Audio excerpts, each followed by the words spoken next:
Selamat sore. Sore, Bu.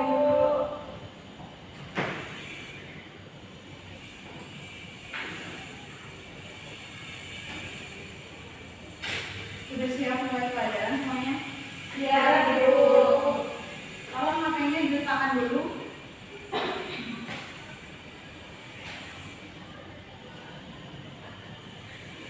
Baik, Ibu buka terlebih dahulu. Assalamualaikum warahmatullahi wabarakatuh. Waalaikumsalam warahmatullahi wabarakatuh. Puji syukur kehadirat Allah Subhanahu wa taala karena dengan limpahan karunia-Nya kita dapat berkumpul di ruang kelas pada sore hari ini. Tak lupa selawat serta salam kita aturkan kepada Nabi Allah Muhammad sallallahu alaihi wasallam yang syafaatnya kita nantikan di yaumul akhir nanti. Amin.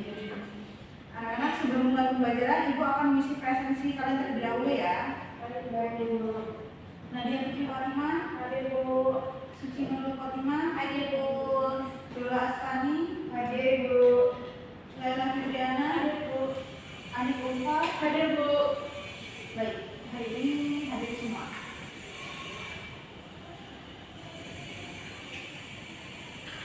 Ada yang tahu tidak? Hari ini kita akan belajar terkait materi apa? Mengonstruksi teks laporan hasil observasi, Bu. Baik, sebelum melanjutkan materi, Ibu ingin bertanya, apa sih yang kalian ketahui tentang mengonstruksi? Ada yang bisa? Tidak, Bu. Konstruksi bangunan. Mengonstruksi bangunan. Baik, ini jelaskan ya. Jadi mengonstruksi adalah membangun, merakit atau menyusun sesuatu dari bagian kecil menjadi utuh dan berfungsi secara sistematis. Benar yang dikatakan Ulfa tadi, mengonstruksi bangunan juga bisa ya, Ulfa. Jadi kata mengonstruksi itu tidak hanya dipakai untuk infrastruktur saja, tapi dalam pembelajaran juga bisa dipakai. Selanjutnya, sebelum mengonstruksi teks laporan hasil observasi, kita kelas balik dulu ya anak-anak, apa itu teks laporan hasil observasi. Teks laporan hasil observasi merupakan teks yang berisi paparan hasil pengamatan terhadap suatu objek, fenomena atau peristiwa tertentu dan dibuat berdasarkan fakta objektif dan sistematis.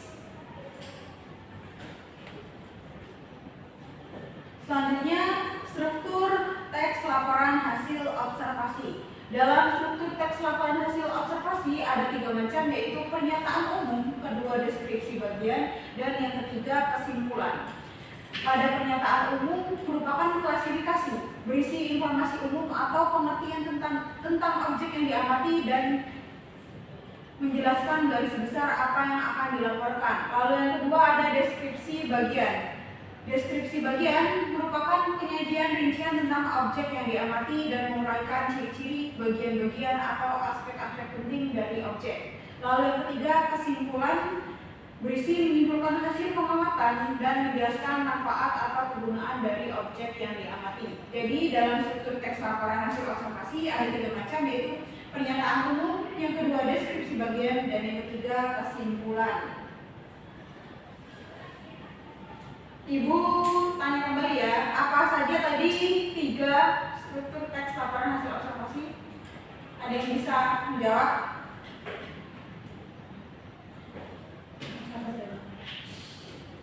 Tidak ada yang bisa menjawab? Lupa, Bu. Tolong diperhatikan ya. Jadi struktur teks laporan hasil observasi, Ibu ulangi. Yang pertama ada pernyataan umum, berisi informasi yang kalian amati secara garis besar. Lalu yang kedua ada deskripsi bagian, merupakan rincian tentang objek yang kalian amati, berisi ciri-ciri, bagian-bagian atau aspek-aspek. Lalu yang ketiga kesimpulan, merupakan menyimpulkan hasil pengamatan dan menjelaskan manfaat atau kegunaan dari objek yang diamati.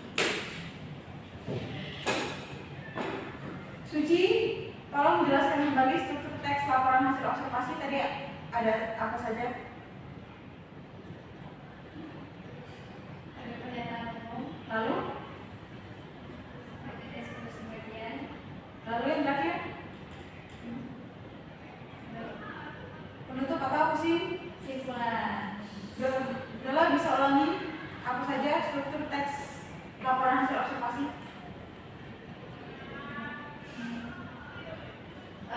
Terakhir kesimpulan Ibu.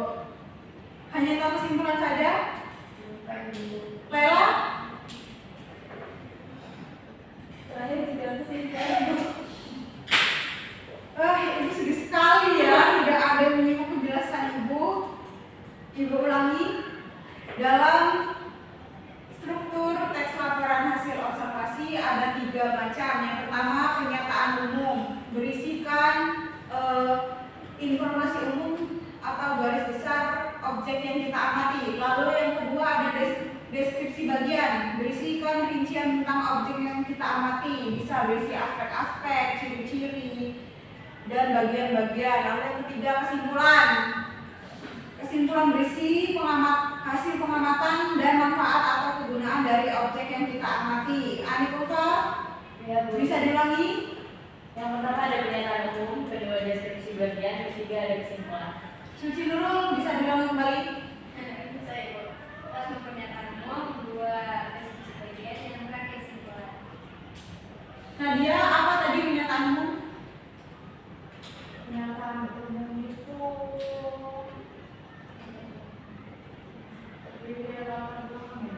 Iya, latar belakang atau rumusan masalah. Dola, apa isi dari kesimpulan teks hasil observasi? Kesimpulannya itu membahas keseluruhan dari isi teks yang dibahas yang ditulis itu. Baik. Kalau diingat kembali ya, struktur teks laporan hasil observasi tadi ada 3. Yang pertama pernyataan umum, yang kedua Deskripsi bagian, lalu yang ketiga ada kesimpulan. Ada yang tahu di layar ini apa? Wortel. Siapa yang suka wortel angkat tangan? Saya suka sih. Kenapa Suci sama Nadia nggak suka wortel? Gak suka sayur dulu. Waduh, kok nggak suka sayur? Saya bisa makan wortel tapi gak suka wortel. Ya, padahal wortel banyak loh manfaatnya bagi tubuh. Baik, di sini Ibu akan memberikan contoh teks laporan hasil observasi dengan objek yang diamati yaitu wortel berdasarkan ketiga struktur tadi. Yang pertama pernyataan umum. Pernyataan umum dari wortel adalah wortel merupakan sayuran yang mengandung banyak vitamin C, vitamin A, dan karbohidrat. Lalu pada deskripsi bagian tadi sudah dijelaskan tentang rincian objek yang berisikan ciri-ciri bagian atau aspek-aspek penting. Wortel memiliki akar serabut berwarna oranye dan memiliki daun majemuk. Apa itu daun majemuk? Daun yang lebih dari 1. Lalu pada bagian kesimpulan yaitu menyimpulkan hasil pengamatan dan menjelaskan manfaat atau kegunaan dari objek yang diamati. Karena wortel memiliki banyak kandungan karbohidrat, vitamin C dan vitamin A, wortel memiliki manfaat bagi kesehatan, yaitu diantara yang pertama memperbaiki penglihatan, yang kedua mengurangi kolesterol dalam tubuh, lalu yang ketiga mencegah kanker. Selanjutnya tips menulis teks laporan hasil observasi. Yang pertama, teks laporan hasil observasi itu harus jelas dan objektif ya, tidak bersifat fiktif. Lalu yang kedua sistematis. Teks laporan hasil observasi itu harus dibuat secara sistematis. Yang tadi sudah dijelaskan kan ada 3 struktur. 3 struktur tadi itu nggak boleh dibalik-balik ya. Lalu yang ketiga detail. Teks laporan hasil observasi yang kalian buat itu harus detail dan tidak berbelit-belit informasi yang kalian letakkan di dalam teks laporan hasil observasi. Lalu yang keempat menggunakan bahasa baku. Teks laporan hasil observasi diusahakan menggunakan bahasa baku, jangan menggunakan bahasa tidak baku. Lalu yang kelima visualisasi. Dalam menulis teks laporan hasil observasi harus sih sebenarnya opsional ya, memberikan visualisasi agar pembacanya itu dapat memberikan gambaran terkait objek yang kalian amati. Selanjutnya refleksi diri. Di sini ibu tidak memberikan tugas atau pekerjaan rumah karena kemarin ibu sudah memberikan tugas juga. Di sini ibu hanya akan memberikan pertanyaan terkait materi yang kalian simak hari ini.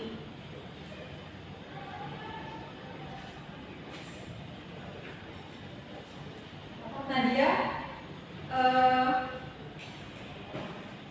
ada nggak tanaman yang kamu suka? Ada ibu. Apa? Bunga mawar. Bunga mawar. Bisa tolong Nadia buatkan laporan hasil observasi dengan 3 struktur yang dijelaskan tadi. Dituliskan atau berbicara saja? Berbicara saja. Baik ibu, saya menjawab. Jadi untuk pernyataan bunga mawar itu biasanya berwarna merah dan memiliki duri di batangnya ibu seperti itu. Lalu untuk deskripsi bagian, dan untuk di bagian batang bunga mawar itu sendiri terdapat duri-duri kecil dan cukup tajam jika terkena tangan, dan itu bisa menyebabkan gatal-gatal pada tangan karena ada getah di dalam batang mawar tersebut seperti itu. Jadi kesimpulan, lalu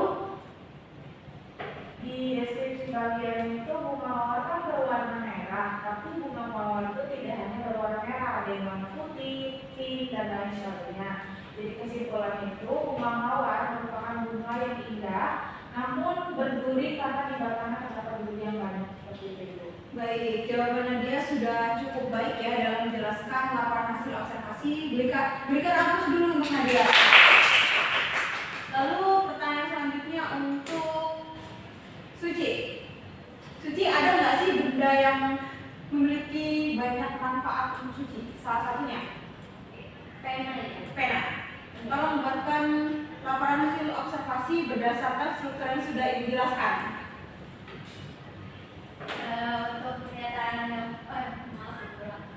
Untuk pernyataan umumnya, pena merupakan alat yang digunakan untuk menulis.